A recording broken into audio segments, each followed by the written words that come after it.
What is going on, Colts Nation? Welcome back to another episode of Bring the Juice. Guys, we're going to talk about some things that the Indianapolis Colts have to change if they want to be a better team in 2024. Before we get into that, just want to say this episode is presented by PrizePicks. Be sure to visit the PrizePicks app today and be sure to use the code BTJ for a $100 deposit match when you sign up. Now, of course, guys, this Indianapolis Colts team, while it is going to look very similar in a lot of different ways as far as personnel, there were a couple things that didn't go right for the Indianapolis Colts in 2023 that kept them narrowly out of the playoffs. And in this video, we're going to kind of explain what are some ways that the Colts can get back into that picture and be higher up in this circumstance. I put down a couple of lists of some potential aspects of this. Would love to get your guys' opinion on what exactly do you think needs to happen for the Indianapolis Colts to be able to be better in 2024? What must they change?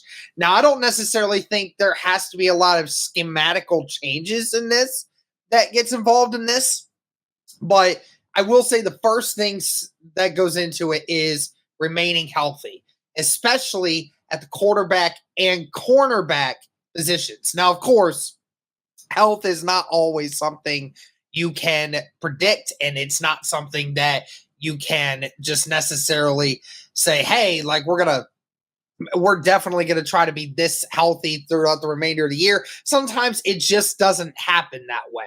Now, of course, when you're talking about some of the specific players that I'm mentioning, particularly Anthony Richardson, we already know Anthony Richardson and Shane Steichen do not appear to be in a situation where they're going to say, oh, well, we're going to change how Anthony Richardson plays football. That's not that. I don't think that's happening. But ultimately, you want to see Anthony Richardson be smarter on his feet and not do things that put him in harm's way. The best way to do that is to be smarter in his playing style. If you're going to run, try to avoid more contact. Get out of bounds. Slide. Try and run around other people that you have better opportunities with. Don't let up at goal line situations, right? So there is a fine line here that players, particularly Anthony Richardson, for one, he needs to remain healthy. If this team wants to build on itself and the way they want to run their offense, Anthony Richardson has to remain healthy. And as we said, doesn't have to change his play style, but has to be smarter within that play style to take less of those big hits.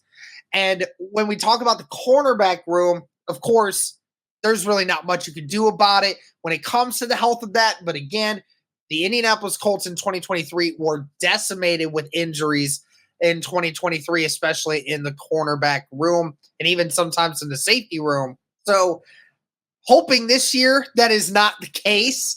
And if these corners can stay healthy throughout the most of the season, then we'll have a situation where the Indianapolis Colts will be in a better spot secondary-wise.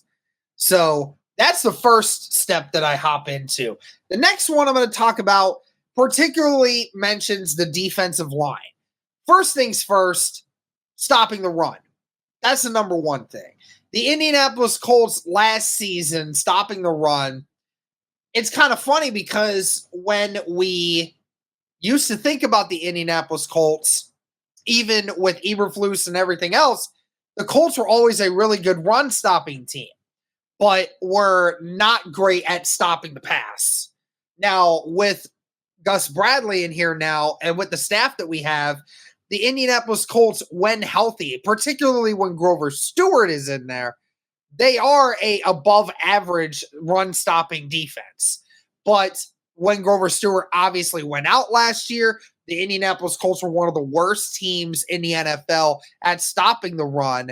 Goes to show you just how big of an impact Grover Stewart has on the inside. The Colts were giving up 40 more rushing yards per game than what they were with Grover Stewart in with when he was out. So that's a huge difference. But even then, the Indianapolis Colts, if you have Grover Stewart in there and he's healthy and this defensive line is not decimated with injuries, this defensive line should be much better at stopping the run. They should not be allowing 113 yards per game rushing the ball, even when Grover Stewart was on the field, because that was what it was. It was right around that 110 mark, right around the 110 mark when Grover Stewart was in, and then it was 150 when it might have even been higher than that, to be honest with you, when Grover Stewart went out. So again, you should not be at that 110 mark.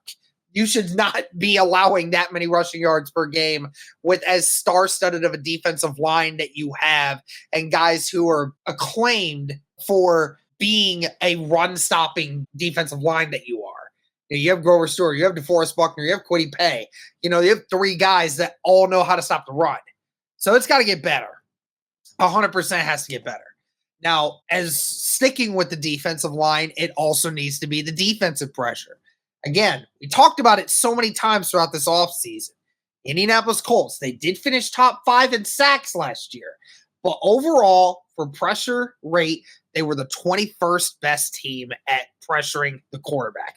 Now, we all know sacks are an extremely overflated stat. For me, a sack is, and I'm not the only person that thinks this, the thought of stats being the most important thing is ludicrous in and of itself. Now, of course, sacks are fantastic things, but sacks are oftentimes very misleading.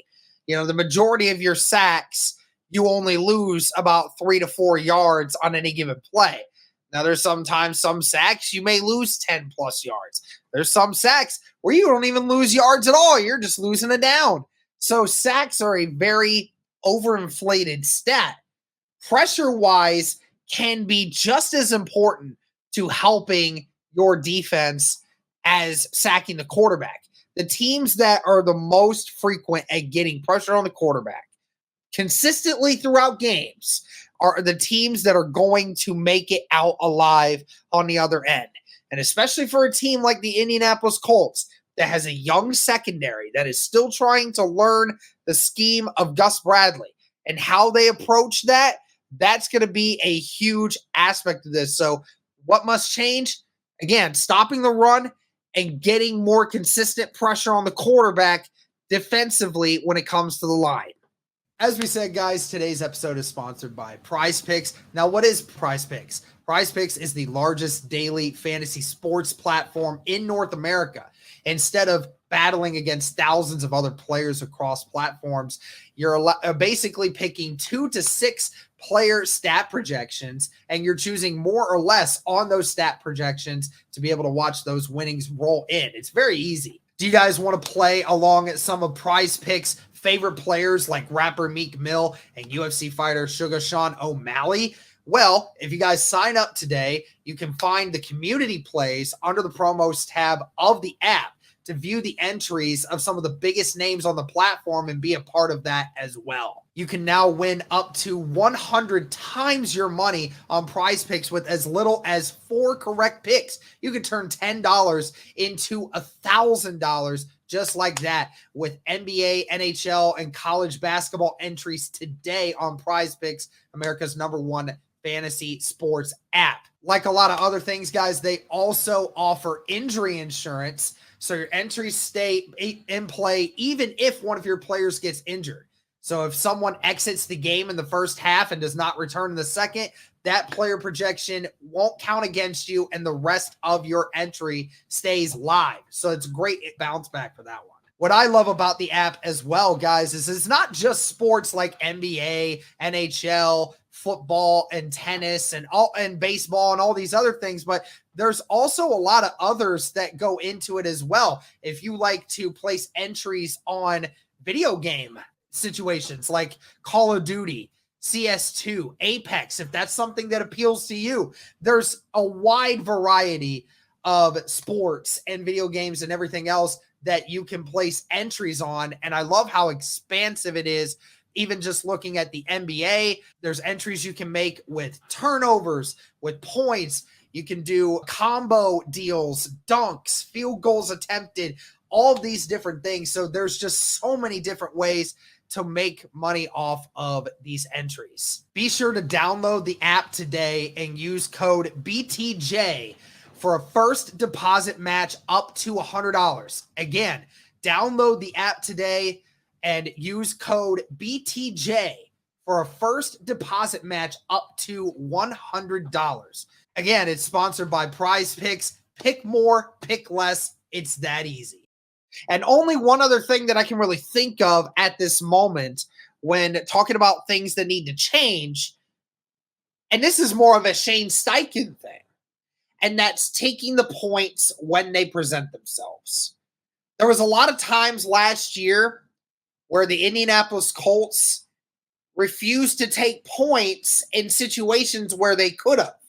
And then as a result of that, in fourth down situations, did not end up converting for themselves, and they ended up losing out on points, which could have won them games. Now, hindsight is 2020. We can look back on it now and say that that sometimes those decisions were very clear that they should have. But in those moments, sometimes it can be very tricky. And when you have a aggressive, creative mind like Shane Steichen, you're going to get a lot of opportunities where he feels that when you're within this certain parameter and you're within this range, and then you have this skill set of guys and you have this idea of how to attack things like this, you're going to have a lot more fourth down conversion attempts than some other teams would. Not a lot of teams have these aggressive coaches that are willing to take risks on fourth downs, and let alone take risks, but create opportunities for their players to have an opportunity to successfully complete fourth downs. And Shane Steichen is one of those. But there were times last year we all sat back and we were saying, Shane, take the points. They were there, especially early in games when you're just trying to get points on the board. You have an offense this year that, if it remains healthy, with Anthony Richardson, Jonathan Taylor, Michael Pittman, and such, and an offensive line that still controls things, then you're going to look at that situation and say, this is a team that on fourth and almost any yardage within 5 yards, I feel confident that this unit can do it. But again, there are times when early in the season, and especially early in games, you should be taking points, especially if you have that confidence in the offense to be able to continue to move down the field. You know you're going to have more chances for points. So just be smart. I'm not saying take away fourth down opportunities altogether. The Indianapolis Colts are a fantastic team at converting on fourth down. We've seen some insanely good fourth down conversions from the Indianapolis Colts. And I mean, why would you ever stop, right? On 4th and 1, 4th and 2, you have one of the best offensive lines in football. You have one of the best running backs in football. You have guys that can get open at the line of scrimmage. Like that provides you with opportunities. And I'm certainly not saying, Shane, stop being aggressive. I'm just saying, in particular moments, early in games, especially early in the season, take your points when you're given them. Don't overthink it. Just get the points. Take them, live with them, and allow your team to play with a lead. Please do it. But that's going to do it for this one, guys. Let me know your thoughts on this particular subject. Is there something you think the Colts need to change in 2024? But that's going to do it for this one, guys. Thank you so much for all the support. And as always, guys, Colts.